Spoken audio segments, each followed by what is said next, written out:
Today's episode of FilmRiot is brought to you by Jack Threads. Today on FilmRiot, we do some keying with some software for it. How you like them apples? No, you don't like them? Oh, well, f you then. No, I'm sorry. Don't go. Don't go.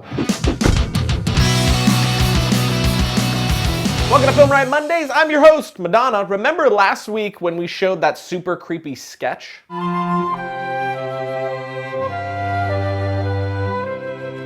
Her glittery dress flutters in the wind as she flies through the night to end. If you haven't seen it, check it out here, which includes our top 10 tips to better green screening. But now, as I promised on Thursday, we're going to take a look at my favorite plugin for keying, which is Red Giant's Primatte Keyer. Thanks to the following. Right guy, can you show what plugin you use for keying? I always see it briefly in your videos, would love an up-close look at it. See? His fault. So, let's do it, kids. And by that, I mean let's jump right into the look at Primatte, which is actually one of my favorite plugins since I work so fast and I'm always on a tight deadline with my tight butt. This plugin is a real lifesaver for me, which as you see, other than color correction, this is pretty much the only plugin I'm going to use to get this key that I'm about to get with the plugin that I'm going to use to get the key. That make sense? Total. Cool. So in this plugin, I always work from the top to the bottom to get my key. First thing at the top is the de-artifacting, which I'm not going to use for this shot because all my edges are actually out of focus, but usually you'll have some blockiness on your edges and this would help get rid of that.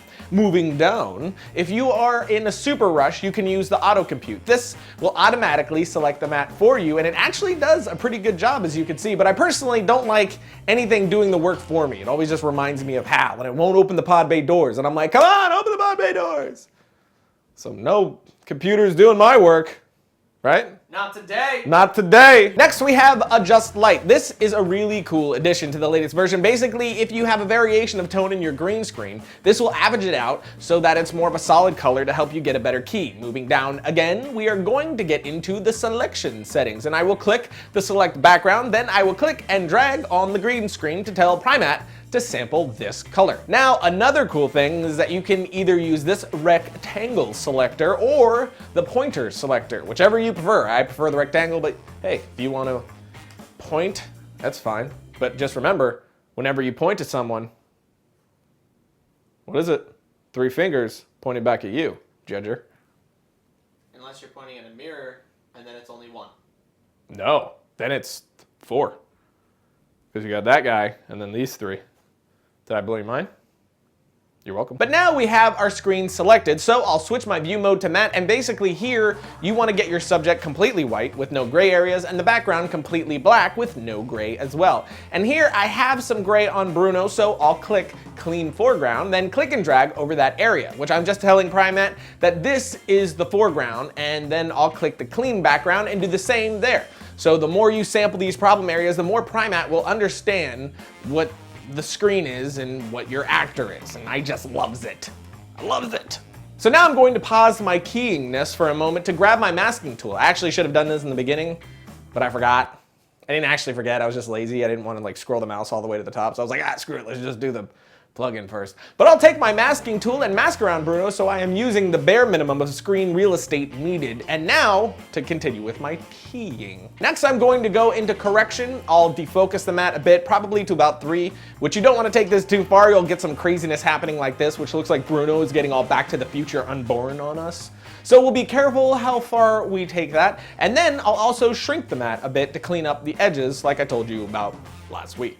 And for the final section, we move into composite controls to find spill killer, color matcher, and light wrap. First, I'll set my background layer here, then I'll twirl open spill killer because as you can see here, we have some green ugliness happening. So I'll check enable, then I'll change the color mode to green, and now I can tweak my parameters here to clean up all this green spill, which I think 54 in the range, 100 on tolerance, and 75 on strength should do it for me with this shot. Of course, it's gonna vary with whatever you do. Moving on again, we come down to light wrap, which we again talked about last week. I'll enable it here, then select my comp mode and tweak the parameters here until I get the desired effect. Basically what this does is to take the background and simulate light wrapping around the actor, which this will help sell the effect that he's actually in that environment. To give you a better idea of what this is doing, here's a view of the light wrap only on the background, which is being blended over Bruno once we add him back in. So with it added all together, it really helps make it look like he's actually in that environment. But that's a keying process. We have color matcher left, but I never really use that. Instead, I'll match the color of my actor to the background using the method I taught in this episode. And then once they're matched up, I will add an overall color correction to both clips to bring it all together as a unified family until we finally have Surprised how sweet she can be, how lovely she smiles. She stays with you in the night and holds you tight. The fairy. some loverly keying. Now there are a lot of plugins you can use, not just Primatte. Even the ones that come with some software are actually pretty decent, but in my opinion, Primatte is head and shoulders above the rest of everything else I've tested, especially in its price range. And no, this is not sponsored by them. These are all my true opinions. This is the software I use on a weekly basis and love. So if you want to check that out, go to their site here. You can actually get a free trial there as well. So you can jump over and use it for freezies for a while and see what you think. See what you think of it. So booyah, Grandpa and Grandma.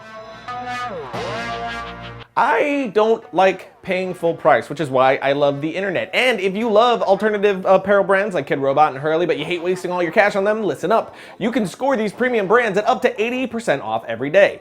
Once again, loving the internet, there is a new invite-only shopping club just for guys called Jack Thread, serving up street, skate, and surfwear brands at prices that will make your brain melt. There's a waitlist to join, but if you head to jackthreads.com/FilmRiot, you'll get instant access, skip the line, and get all the killer hookups now. And did I mention it's free to join, which is my favorite word. So hit up jackthreads.com/FilmRiot and you'll instantly start saving without having to leave your house, which is good. Logo. That's it, ladies and gents. We are done here. But of course, as always, you can chat with me on the internets by following me on Twitter or on my Facebook page. But I'm done for the day, so until next time, be safe and watch good movies.